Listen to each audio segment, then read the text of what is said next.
Vishwavani live को स्वागत। दर्शक बंधु, आज मु आपण को एक जातीय घटना नहीं आपण पाखे उपस्थापन करुच्ची एवं आपण मान कहूँ। गला काली माननीय प्रधानमंत्री से कहले जे वर्तमान देश घड़ीसंधि देई गति करुच्ची, तेणु देशवासी को से कहते जे तेल सुना खाइबा तेल विदेश यात्रा या परे रोक लगे। बड़ कथा हूँ कौन ना जो तेल प्रधानमंत्री आज सचेतन करुछंती। प्रधानमंत्री को आम कहवाक जाऊँ युद्ध 2 मास है लगी रही। 2 मास युद्ध भितर प्रधानमंत्री युद्ध हवा 10-15 दिन भितर देशर स्थिति विषय जनसाधारण को जनईले भल ही था। कारण एवं 5टी निर्वाचन को आखि आगे रखी प्रधानमंत्री ये सब जिनिस आमको किसी सचेतन कले ना। जदि यही तेल उपर सचेतन निर्वाचन पूर्व कही था हुए तो जी राज्य में निर्वाचन कर लोक मान डक तेल पोड़िकी एवं लोक मान एकत्रित कर प्रधानमंत्री रोड शो कर, गृहमंत्री रोड शो कर, विरोधी दल नेता मान रोड शो कर, अन्य राजनैतिक दल मान रोड शो कर। तेणु कम से कम से सचेतन होते तेल किसी आम देश आहरी बंची था। हजार हजार लक्ष लक्ष लिटर तेल पड़ जाइए।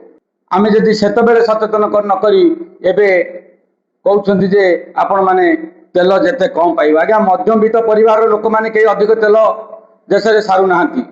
मध्यवित्त परिवार लोक मान जार कम थी सी तेल पड़ी जाती, किए कम धंदार आज्ञा तेल पड़ी जाती। गरीब लोक पाखे पैसा ना तेल पड़ी एसी कार बुलिक समय नष्ट करेंगे तेल पड़ी पैसा को खर्च करेंगे। मध्यवित्त परिवार बहु कष्ट भितर देश में अच्छा। मध्यवित्त परिवार एवं बर्तमान 2 टाइम खाइबा बंचापी कष्ट हो जाए। आउ गोटे कथा कहले माननीय प्रधानमंत्री जे सोना उपरे, सोना को माननीय प्रधानमंत्री सोना किणवाई लोक केतबेले जिवे, जार आवश्यकता थी सोना किणा को जीव, नचे किसी कला धन जे कमाऊँ सी सुना किणिकी एटे से लुचेक रख। मध्यवित्त परिवार बा साधारण परिवार एवं वर्तमान सुना किणवा स्वप्न हो जाए। सी के सुना किणवाई चाहूना, केवल तो ही सुना किणुची। कहीं किणुची ना आम परंपरा आम नीति आमको बाध्य करुच्ची। विवाह जन्मदिन मानक बंधु बांधव मान को सुना देवाई आमर परंपरा अच्छी। जदि आम सुना खंडे नदेबू आम पाखे छोट हो जाऊँ। तेणु सुना दुकान खोलाई माने आम सुना टिके नदेले बंधु बांधव कहे ये आमको सुना टिके देलानी। तेणु आम छोट हवा पूर्व माननीय प्रधानमंत्री को कहूँ जे प्रधानमंत्री आमको बुझे दिंतु जो भाव में कोविड समय दुकान बजार सिल करते सेमती सुना दुकान मान सिल कर दिंतु। आउ कौट साधारण लोक मैंने सुना किणा जीवेनि कि साधारण लोक मैंने बाध्य हेनी सुना किणिके क्या दवाई। तेणु सुना दुकान को आप खोलिए एपटे आमको कहे सुना किणनी, सुना किणिकी आज्ञा कई आम सुना को व्यवहार करने आम चाहूनु। बर्तमान बड़ कथा हूँ कौन ना 2 मास पूर्व कहीं आमको सरकार सचेतन 2 मास पूर्व सचेतन करते हुए तो 2 मास भितर बहुत उल्टा पलटा। आज्ञा 2 मास भितर 2 दिन भितर भी उल्टा पलटा हो।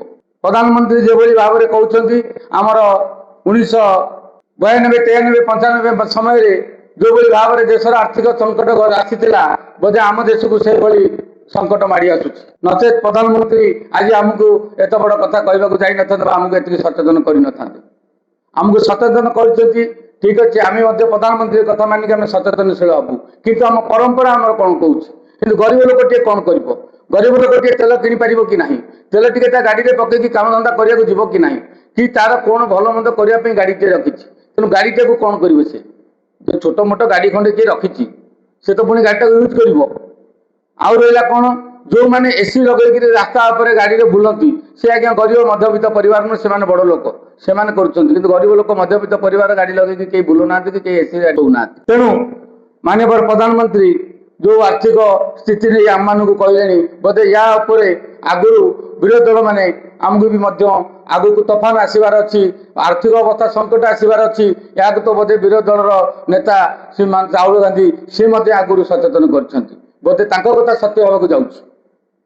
पुणी आउ रहा कौन खाइबा तेल, खाइबा तेल आज्ञा खाऊँ किए, खाइबा तेल मध्यवित्त परिवार लोक तेल जी आवश्यक से किणुची से तार अधिक पैसा ही ना से कौट किण।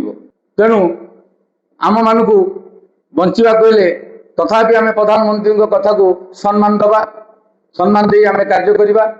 जेहेतु गोटे विपद आसी ये विपद को आम समस्ते मुंडपाति सहिबा एवं आगामी दिन में किभली भाव में आम देश लोक शांति आम देशर अर्थनीति सबल रहा देखा सरकार जिते शासन को आसी नथिले $5 ट्रिलियन आमको स्वप्न देखले जितेबाला आसी नथिले 2 कोटी चाकरी स्वप्न देखले जितेबाला आसी नथिले कलाधन स्वप्न आमको देखते से स्वप्न आम स्वप्न रहीगला बर्तमान आम पेटू काटिकी आम पिला छुआ मान कमेकरी बर्तमान आमको बंचा पड़ो नचेत आम देश विकास आम सामिल हो पार ना कारण आम घर जो पैसा सरीज ना को सरकार देवे ना किए देवे तेणु आमर जो तेल हो कि पेट्रोल हो कि गैस हो कि सुना हो बिना आवश्यक आम कहीं न किणापी प्रधानमंत्री अपील कर तेणु से अपील की आम ग्रहण करवा किंतु यही कथा आम कहवाक चाहूँ यही अपीलटा जदि युद्ध आरंभ आमको सचेतन कर आम देशवासी सचेतन कर आम देश आहरी किसी लाभवान होता आउ रहा विदेश जावाई विदेश जावाई आज्ञा किए जाऊँगी विदेश से ही आपण मानकर जो मैंने विदेश में चाकरी कर विदेश जो पिला छुआ अच्छा बापा माँ जाऊँ कौन कर ना साधारण लोक कई विदेश को जावाई ये कहीं चाहूना कि विदेश बुलिया पाखे पैसा भी ना ये देश एभली भाव में गरीब लोक मान अवस्था अच्छी विदेश बुलिया भी पाखे पैसा ना तेणु विदेश जावाई सरकार से चिंता करूँ मंत्री एमएलए एमपी एमाने केते तेल कम करें उड़ा जहाज एठिकी सेठिकी जो जाऊँच केते कम जीवे ताकू से सचेतन हूँ आमर से आमर जीवार ना कि आम लोक मैंने कई गरीब लोक मैंने कहीं जाऊना कि मध्यवित्त लोक मैंने एत उड़ा जहाज जाऊना तेणु ये जो कथा कहते ये बड़ लोक मैंने जब आपको सचेतनशील हे सचेतन हे ताले देशर विकास सामिल होगा आम देशर विकास होगा प्रधानमंत्री गोटे एंगेल कहते आम जेहेतु विदेश तेल किणुचे आमर टंका विदेश को चलीज जेहेतु आम सोना विदेश किणुचे तेणु आम टंका विदेश को पलैब यही सब जिनस को आखि रखी प्रधानमंत्री कहते ये कथाटी भल कि ये कथाटी आगुरी कही था बहुत सुंदर होता यहाँ बहुत विलंब है। नमस्कार।